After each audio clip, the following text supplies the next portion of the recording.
నెల్లూరు జిల్లా సర్వేపల్లి నియోజకవర్గంలోని తిరుమలమ్మపాలెం రోడ్డు తిత్వా తుఫాను కారణంగా వరద ప్రవాహంతో దెబ్బతిన్న రోడ్డును జనసేన పార్టీ సమన్వయకర్త బొబ్బేపల్లి సురేష్ నాయుడు, ఏఎంసీ డైరెక్టర్ గుమ్మినేని వాణిభవాని నాయుడుతో కలిసి పరిశీలించారు. ఈ సందర్భంగా ఆయన మాట్లాడుతూ దెబ్బతిన్న రోడ్లను పరిశీలించామని, వాస్తవాలు స్థానిక శాసనసభ్యుడు సోమిరెడ్డి చంద్రమోహన్ రెడ్డికి తెలియజేసి అతి త్వరలో మరమ్మతులు చేయించి ప్రజలకు అందుబాటులోకి తీసుకువచ్చే విధంగా చర్యలు చేపడతామని తెలియజేశారు. తమ ప్రభుత్వం మాటల ప్రభుత్వం కాదని చేతల ప్రభుత్వమని నిరూపిస్తామని అన్నారు. ఈ కార్యక్రమంలో సందూరి శ్రీహరి, నంద, మస్తానయ్య, అశోక్, సాగర్, యశ్వంత్, చెంచయ్య తదితరులు పాల్గొన్నారు. నమస్కారం. తిత్వా తుఫాను సర్వేపల్లి నియోజకవర్గంలో తిరుమలమ్మపాలెం చుట్టుముట్టి 3 రోజుల వరకు కూడా నీళ్లు తగ్గక అల్లాడిపోయినటువంటి పరిస్థితి.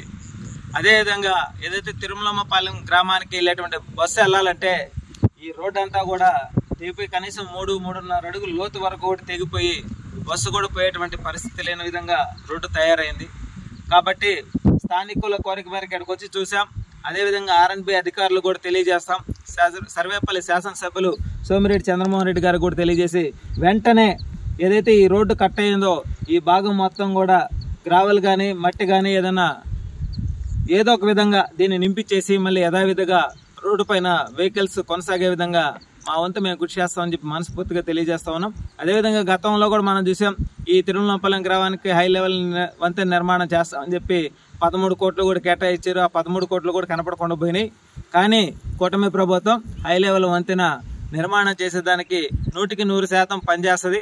అదేవిధంగా గ్రామస్తులకి ఎప్పుడు ఏ ఇబ్బంది వచ్చినా సరే కూటమి ప్రభుత్వం అండగా ఉంటుందని చెప్పి మనస్ఫూర్తిగా తెలియజేస్తా ఉన్నాం ఈరోజు.